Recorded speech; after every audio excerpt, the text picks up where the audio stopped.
My most recent video covering crowd control in Overwatch has created a lot of discussions surrounding the idea of personal improvement, handicaps, and balance. Criticism that was very valid, as well as suggestions and ideas that I thought would warrant me revisiting that discussion. Now, that video is going to stand as its own piece of content that, if you have not seen it yet, I will link in the card in the top right corner. It was like half an hour's worth of discussion featuring a multi-season top 500 player and friend of mine, EchoFlex. So in the interest of not rehashing said video, I will cover what I saw in the comment section based on its own merit. Though that might mean that some arguments are gonna be brought back up again, it is in a different context. And the core of the topic is really just, if we all simply got good at the game, a lot of problems really wouldn't exist. Or if you want to look at it differently, some problems only exist because we are not playing the game optimally. And that makes a heck of a lot of sense, right? Most of us do not play this game for a salary, and more often than not, it's just about us having a fun time. And evidently, a lot of players take pleasure in participating in competitive play. I do want to make sure that we are all on the same page and realizing that we're gonna be talking about competitive play exclusively. It's not like I want to dismiss the casual game modes, nor do I not care about them. It's just that, for the sake of simplicity, it makes more sense to talk about one of those sides at a time. But even when we decide to focus on ranked play, there are different camps of players that we have to consider. It's really difficult to shoehorn every competitive player into the same drawer, because players are approaching competitive play in such vastly different ways that you can never claim them all to be on the same page about,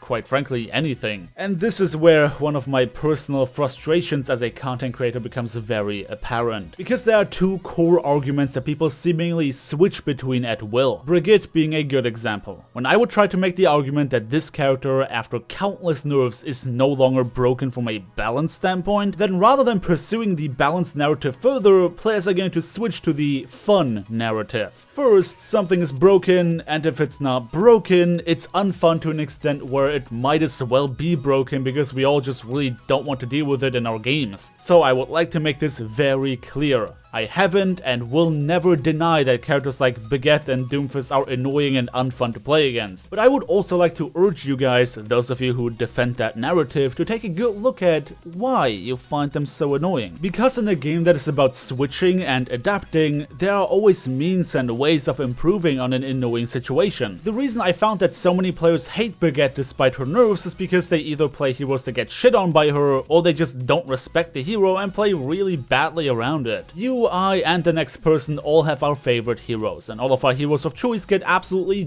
dunked on by other heroes in the game. As a Zenyatta main, I really hate Sombra and Tracer because with their weapon spread, all they have to do is shoot my knees to headshot me into oblivion. But that's not a problem with Sombra and Tracer, that's a problem with Zenyatta. If I get hard countered like that, then my best choice is likely to switch off to something like a Lucio or Brigitte. If you could objectively assess your own hatred in that fashion, which I know is not always easy, you might figure out what pisses you off so much about them, and at that point it's in your own hands. Either get good enough to play around your counters, or accept the counter-heavy nature of Overwatch and switch to something more suitable. And that is also an inherent part of the whole good lol narrative. Because Overwatch is so prone to make us want to play very few heroes, both from a time investment as well as enjoyment point of view, that heroes that counter us often feel more broken than they really are. As difficult as it is to master Tracer, you know what is not difficult? One-clipping Zenyatas, pumping tons of damage into tanks with massive hitboxes. You know, all these annoying things a Tracer player can do without even displaying supreme amounts of skill. And every hero in the game has these kinds of matchups, those that you can take with ease, and those that are more difficult. But anything they can do to us, we can also do to other characters. What do you think how much Reinhardts hate playing against me as a Zenyatta? Taking a Discord orb volley in the face when they dare to drop their shield for just a second, that can't possibly be fun. But you also have to realize that this is simply how the game was designed. If that Reinhardt wants to pay me back, then he switches to Winston and just Goomba stomps me into the ground. Then I can switch to Lucio and ruin all his dives, and the story could potentially go on and on. So the first step of getting good at Overwatch is not just your aim or whatever, it's really just the basis of what makes Overwatch Overwatch. And once you understand what this game is about, you can move on to mechanical skills and game sense related improvements. And may I just point out that so many people treat game sense and positioning as this like nebulous thing that might or might not really exist. In fact, Overwatch, more than any other game I have ever played, has people ask the question of, how do I get better? When it really isn't all that difficult. You play the game, you think about what you did wrong, and you try to do it better next time. If you want to be really hardcore about it, record your gameplay with shadow play or whatever and review it. And if you really can't figure out what you're doing wrong, go and watch others play. See what they do right and wrong and incorporate that into your own gameplay. The question that remains is that, do you want to improve yourself or do you want to improve your rank? Because your rank is just a number. A higher rank is not going to make you a better player, especially when so many of us agree that the ladder system does not accurately display skill anyway. The simple fact of the matter is that all these things that you might hate about the game, including crowd control effects, are inherent parts of Overwatch, and they are all to be mastered in order to become a good player. And yes, that includes assessing the situation and switching characters based on that. And here's the thing, I know there are only so many hours in a day and getting good at heroes takes time. I'm not sitting here trying to tell you that you have to get good at all these characters. All I'm saying is that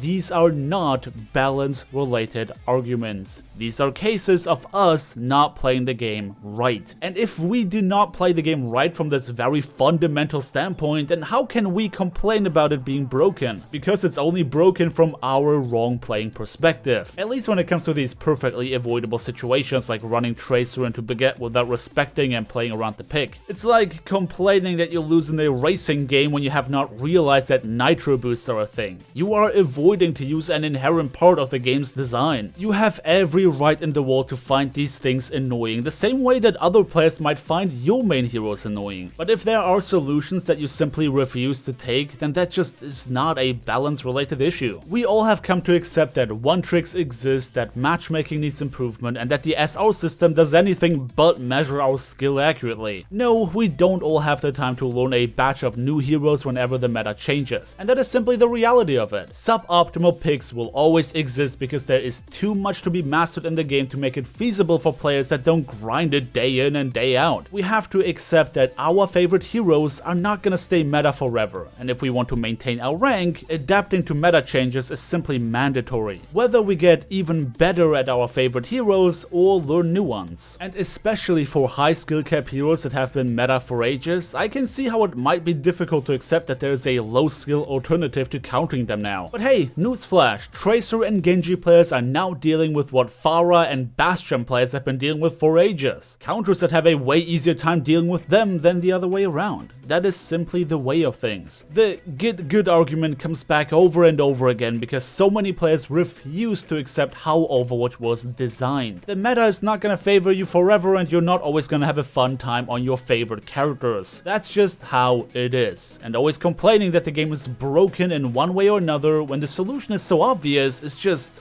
annoying. Especially to players who did invest the time and effort to actually get good. And get good does not mean that you have to be like a pro player. It literally just means playing the game how it was meant to be played. Because in an environment where so many players just want to do what's fun to them, you understanding how the game is meant to be played and actually acting on it can get you a lot of easy wins. You getting better individually will always be the way to go when it comes to ranking up consistently anyway. Sure, one-tricking a broken hero can get you there temporarily, but once the meta changes, you're back to square one. That means that at the end of the day, there was and still is only one way of getting to and staying in a higher rank: getting better. Now, I am very aware that for people who already didn't like hearing these things in the first place, this video is obviously not gonna make it better. All I wanted to do is clearly separate the balance argument from the fun argument, because not everything that's annoying warrants a balance change. But you know, as always, that is just my side of the story. Does not mean I'm necessarily right, it's just that I feel strongly about this the same way that you probably feel strongly about something else. And I hope that we can all meet in the comments section to discuss these things in a civil manner. It is also worth noting that when it comes to the podcast format I showed you guys last time, I am planning to keep on doing that, so if you don't enjoy them, well, I'm sorry. But somebody suggested I should be talking about toxicity with Ragtag for the next one, so we are working on making that happen. Can't say for sure yet when that is happening though. At any rate, this is me done for the day as I talk about getting good at Overwatch. Thank you everybody so much for watching. Don't forget to drop me a like on your way out if you enjoyed the video, subscribe if you want to see more, and maybe share this video with a friend you think will find it interesting. Thanks again for watching, and I hope to see you all next time.